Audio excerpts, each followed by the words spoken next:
Petri Wine brings you Basil Rathbone and the New Adventures of Sherlock Holmes.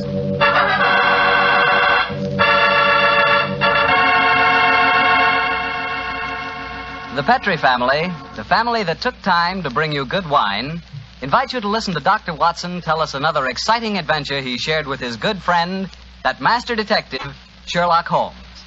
And as for me, well, I'd like to ask you if you know that one of the favorite wines of American women is Petri California Muscatel. In fact, the whole family likes Petri Muscatel. And you'll certainly know why if you'll just pour yourself a glass. Why, that Petri Muscatel is wonderful just to look at. It's the color of sheer gold. And raise that glass of Petri Muscatel to your lips. Oh, boy, what a wine. Look, did you ever walk through a vineyard early in the morning? You know, when the dew is still clinging to the grapes. And did you taste one of those luscious, plump muscat grapes? Then you'll know what to expect the first time you taste Petri Muscatel. Petri Muscatel brings you that same wonderful muscat flavor, right from the heart of the grape. Try serving Petri Muscatel after dinner by itself or with fruit or nuts. It's the perfect after-dinner wine. And serve it proudly because 5 letters, P-E-T-R-I, spell the proudest name in the history of American wine.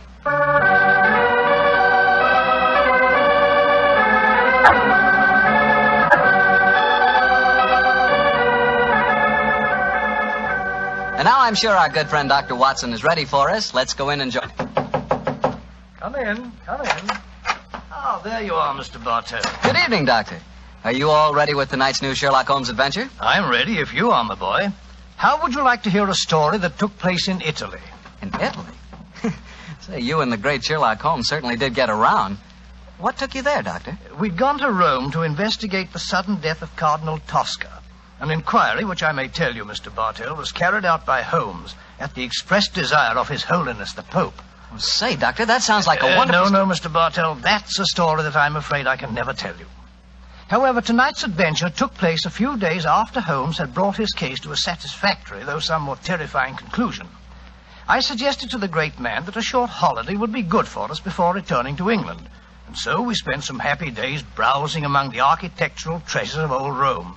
The Colosseum, the Baths of Caracalla, the Forum, the wonderful ruins on the Palatine Hill. I couldn't drag Holmes away from them, Mr. Bartell.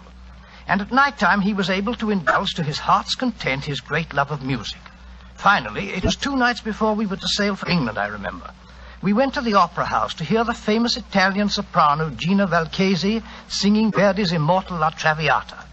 I can hear that exquisite voice now, Mr. Bartell, as Holmes and I, seated in a box, listened spellbound to the great Valchesi singing her last act aria.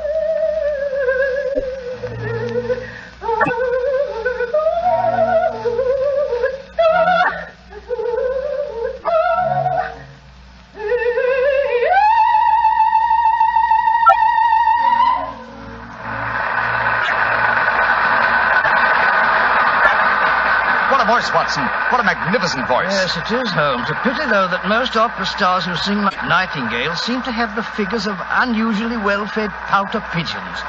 Poor woman, she must weigh at least 20 stone. Nevertheless, you mustn't refer to her as poor, my dear chap. Despite her somewhat unfortunate proportions, Signora Gilda Valchesi remains one of the greatest and wealthiest of contemporary sopranos. Listen to the applause. Yes, undoubtedly she'll sing an encore. We might as well go back to her dressing room now. The opera's almost over. Why are we going back to her dressing room? Because during the last intermission I received a note from her requesting my attendance. Oh, what did the note say? Well, it seems that the lady is not too popular with certain members of the opera company. Well, I've no wish to become entangled in any opera clash of temperaments. I confess I find myself not a little interested in meeting the lady. Shh. She's going to sing an encore.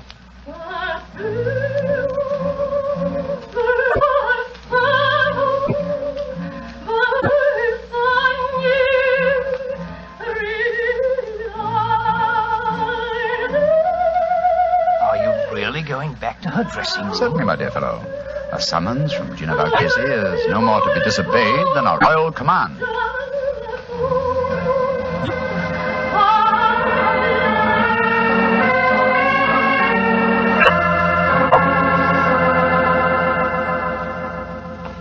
I must ask you gentlemen not to stand outside La Valchesi's dressing room. We permit no strangers, particularly foreigners. But the Signora has requested our presence. May I ask who you are? Permit me to introduce myself, gentlemen. I am Armando Bellini, Inspector of Police. My name is Holmes, Sherlock Holmes, and this is my friend, Dr. Watson. Sherlock Holmes? But this is a great honor. Allow me to apologize. Here in the Opera House, we have to be so careful, you understand, of intrigues. There are so many. But Senor Holmes and his friend, I am so happy to meet you both. At headquarters, I hear wonderful reports of your work in the Cardinal Tosca affair. I should prefer not to mention that unfortunate matter, Inspector, except under conditions of extreme privacy. Oh, quite so. And behind the scenes at the opera is not the most secluded place. Please to forgive me. You are waiting to see La Valchese? Yes. Well, she is still on the stage. She has requested your presence, you say, Senor Holmes? Yes, I trust the meeting is to be a social and not a professional one. We're sailing for England in a couple of days. And you came to hear the great Valchese sing before you left. Most understandable. A magnificent voice, Inspector. Yes, Doctor. And still, well, I am a devout opera lover myself.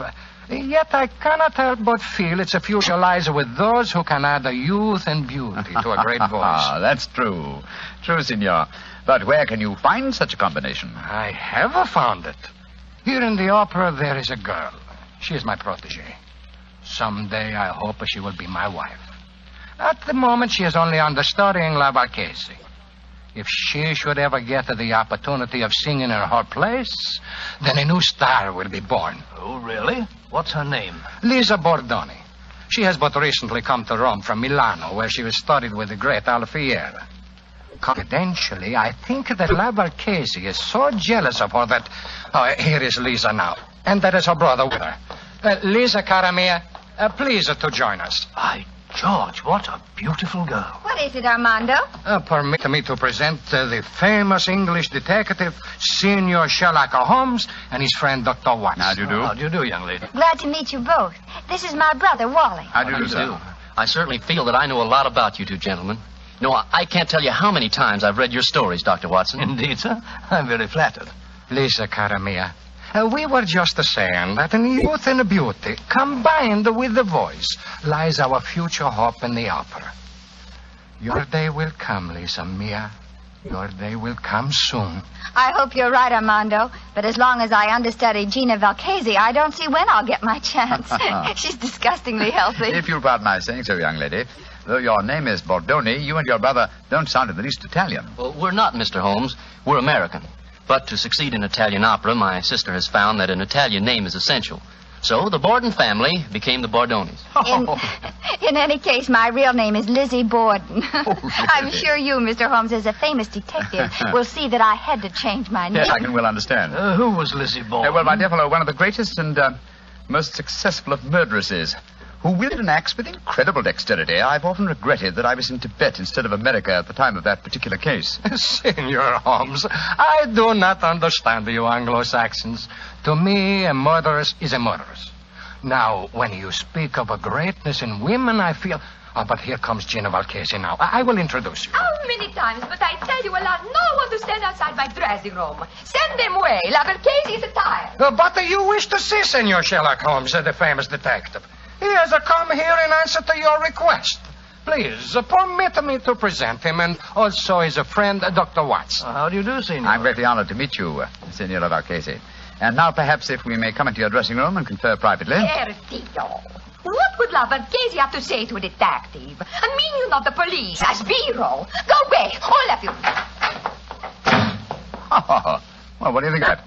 She slammed the door in my face.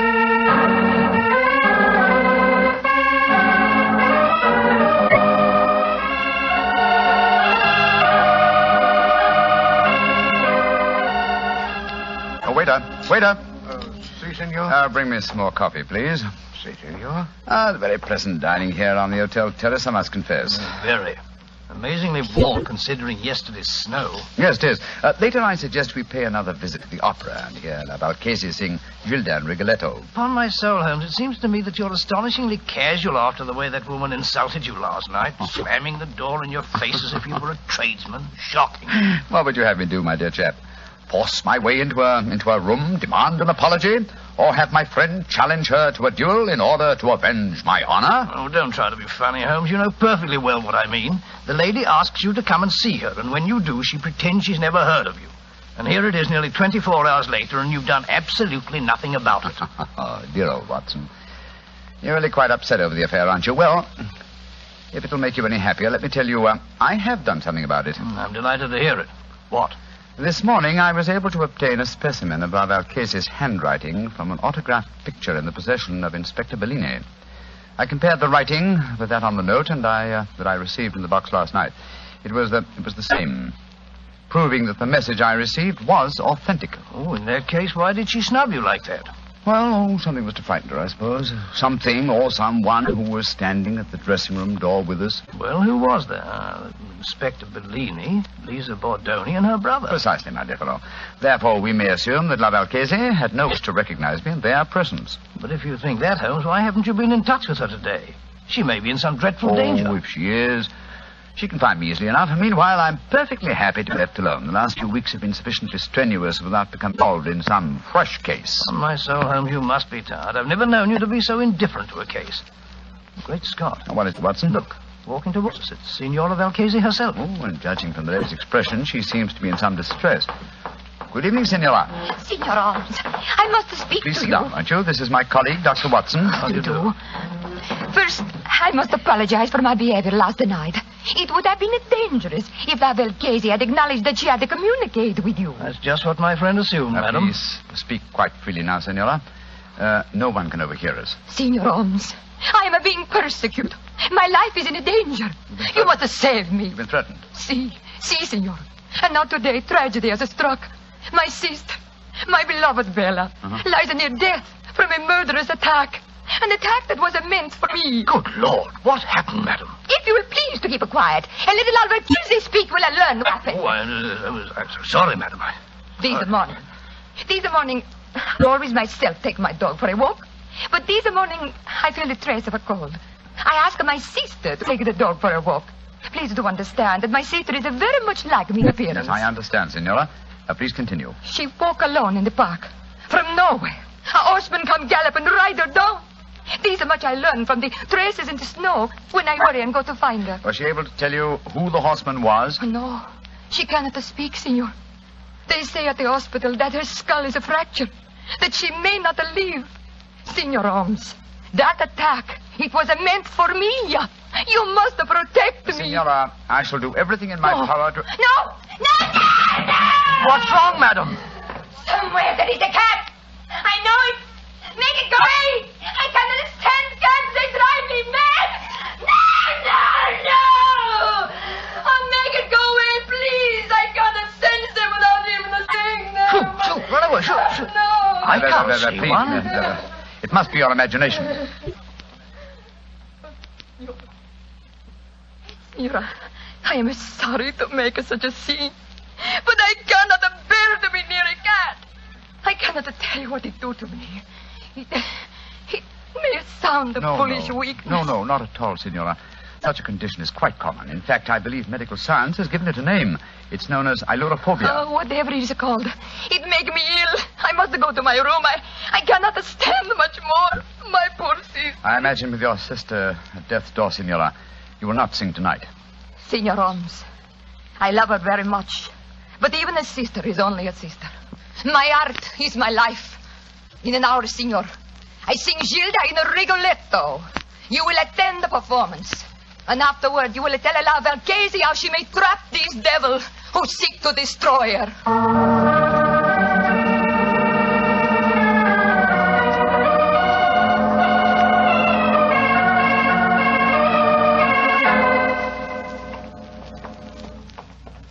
Holmes, it's after 9:30. We've missed quite a lot of the opera. It's hardly worth going to our box now. We've just been time to hear La Valchese sing the incomparable Caro Nome. Come on, old fella. Let's slip in quietly as we can. Seems to me we should have been in our box from the beginning of the performance. She asked you to keep an eye on her. That's true, old chap. But it occurred to me that an attack on her during the performance was unlikely, and that our time might be more profitably spent making inquiries at the riding academies. You drew a blank. We found no trace of that mysterious rider. No, but at least we tried. Here we are. Let's stand at the back of the theater for a few minutes.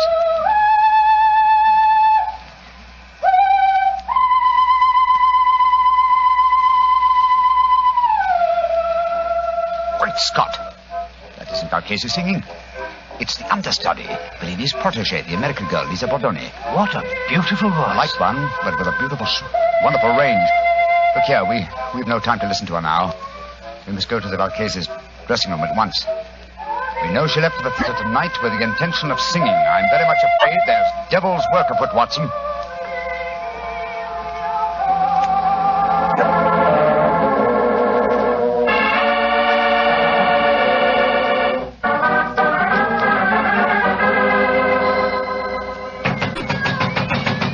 Why on earth doesn't she answer? Shh. Listen. There are cats inside our dressing room. Come on, Watson. Locked. Put your shoulder to it. Come on, help me. Watson, come on. Once more. Come on, again. Now, Watson, here. Great Scott, she's unconscious, Watson. See what you can do for her. She must have fainted with fright. Yes, some fiend, knowing her deadly fear of cats, has locked her in here with half a dozen of them. Shoot, off with you, shoot. Her eyes are opening, Holmes. She's coming to. Signora Valchese. Her lips are moving. She's trying to speak. Signora Valchese, tell me, who did this to you? Great heavens! Her voice is gone. I've known many vicious crimes in my lifetime, Watson. But to murder a voice that was one of the treasures of the world, is as vile a killing as I've ever encountered.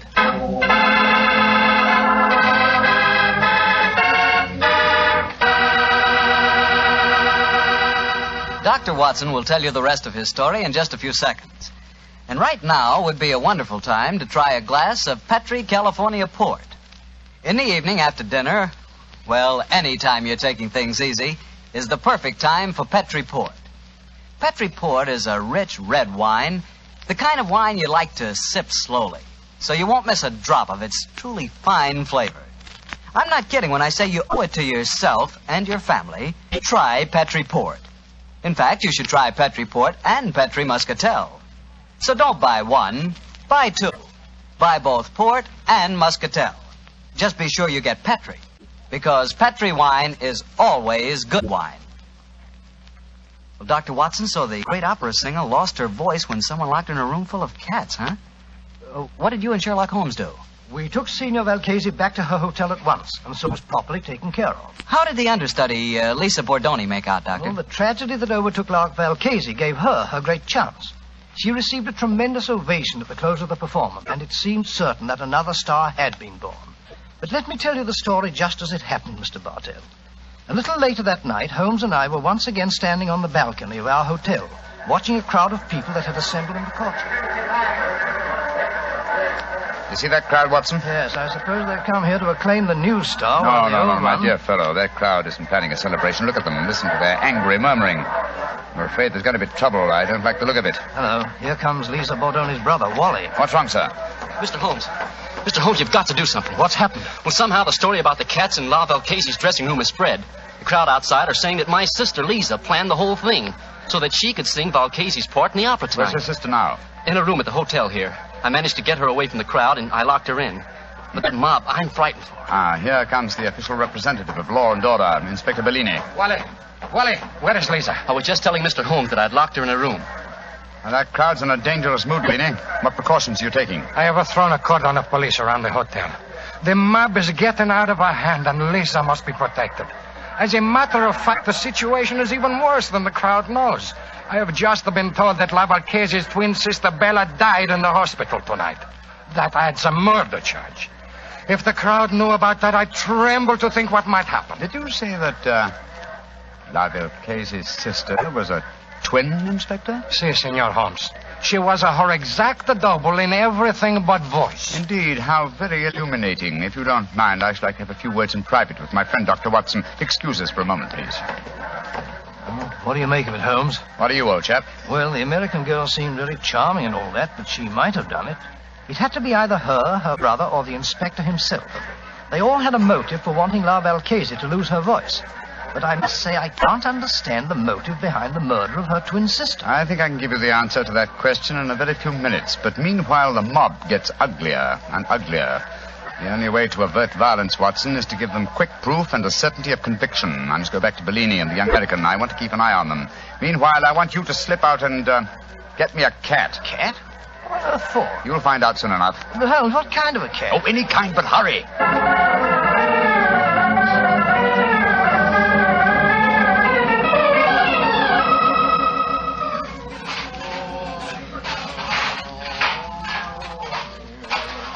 Come on, Kitty. Kitty, come on, Kitty. There's a good kitty. Here. What you do in the hotel kitchen, senor? Oh, you want to play with my cat? Oh, is he your cat? Charming little fellow. I'd like to borrow him for a little while. Why you want to borrow my cat? Oh, I thought I'd take him up to my hotel room and have a little game with him. I've got some old socks he can play with. Deal. The English, they are a crazy race.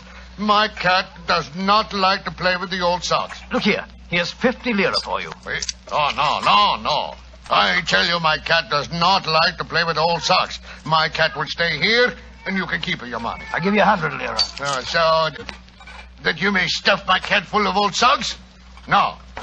Give me back the cat. Oh, the place is with you. You'll get it back later. Stop him. The crazy Englishman is stealing my cat. Stop.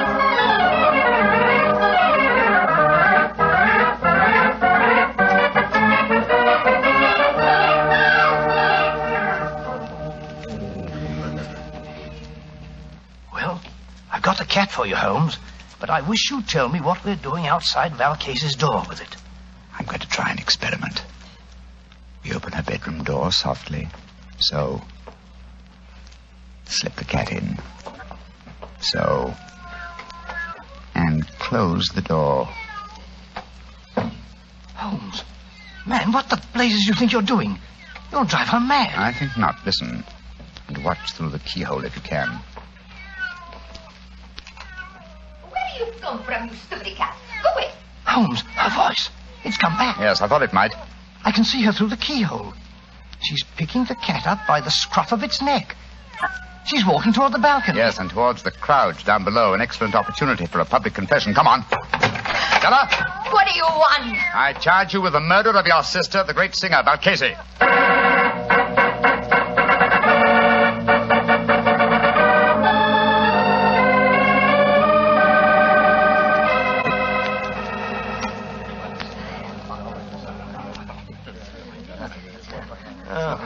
It was a magnificent, Senor Holmes. Magnificent. The way you forced her to confess on the balcony in a full sight of the mob. And so you saved Lisa. I can't thank you enough, Mr. Holmes. Nor can I. Though I still don't see how you guessed. She looked so much like her sister that she fooled even me, her understudy. Yes, it was an extremely cunning plot, Miss Bordone. The real Valcase sent me that note last night. When I met her at the dressing room door, she denied having sent for me because you were there. I suppose that she suspected one of us. Oh, yes, obviously. And later, no doubt, she told her twin sister Bella about having sent me the message and also announced her intention of coming to see me. Bella saw her opportunity, murdered La Valcase, assumed her identity, and to give added realism to her role, followed through with her sister's plan by coming to see me today. But I still don't understand this business, Mr. Holmes. Why did the twin sister lock herself in her dressing room and fill it with cats? What did it accomplish? It gave me the chance to sing. Yes, that's true. Which is why Watson felt certain the criminal must be you, your brother, or Signor Bellini. But you see, the episode with the cats accomplished one other thing. It made it plausible that the great Valcase should never sing again. To whose advantage would that be? An impostor, of course. In the person of a twin sister who could not sing and who must surely envy her sister's great will. Exactly, my dear fellow. As soon as I knew they were twin sisters and everything but voice, it became more than a possibility. It became probability, but it had to be tested. That's why I sent for the cat, Watson. When the sister, thinking herself unobserved, exhibited no terror for cats, well, it became a certainty. On my soul, Holmes, this is as fantastic a plot as ever we've met. A diabolical plan, Watson. And I'm only thankful, Miss Bordone, that we were able to expose it before the crowd reached you tonight. I don't know what I can ever do to repay you, Mr. Holmes. Oh, that'll be hard, my dear. A box of Covent Garden for your London debut would be, an ample repayment. And from what I hear of your reception in Rigoletto tonight, I shan't have to wait very long for that reward, eh? It's a promise, Mr. Holmes. Come in. Oh, excuse me, please. All over the hotel I'm looking for my cat. I say to myself, there he is. He's stealing my cat. Inspector Bellino, you arrest him. He tried to bribe me and he ran away with that and fill him full of old English socks. Oh, the severe of me.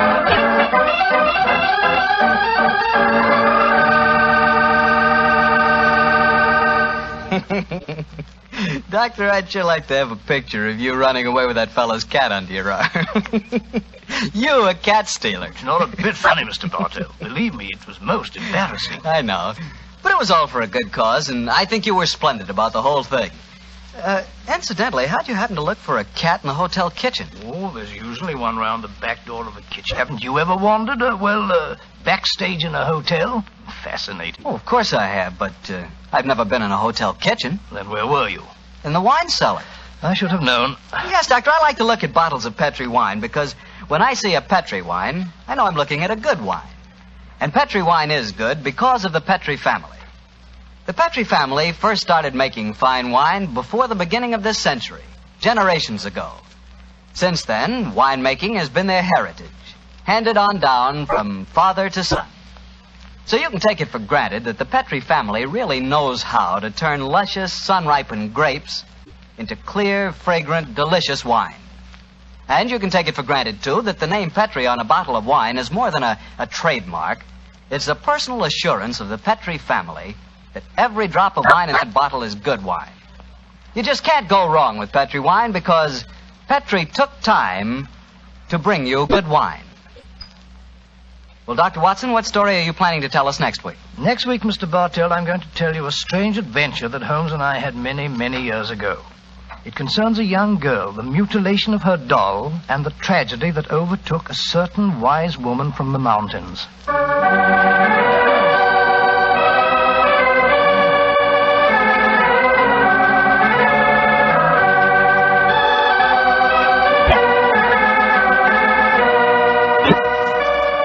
Tonight's Sherlock Holmes adventure was written by Dennis Green and Anthony Boucher and was suggested by an incident in the Sir Arthur Conan Doyle story, The Adventure of Black Peter.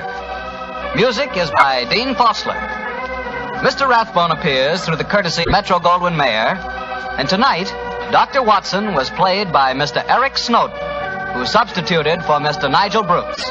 Mr. Bruce is scheduled to return to the program next week.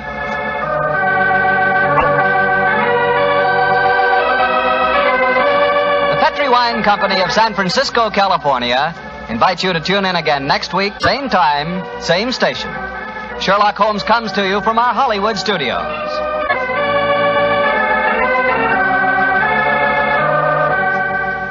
This is Harry Bartell saying goodnight for the Petri family.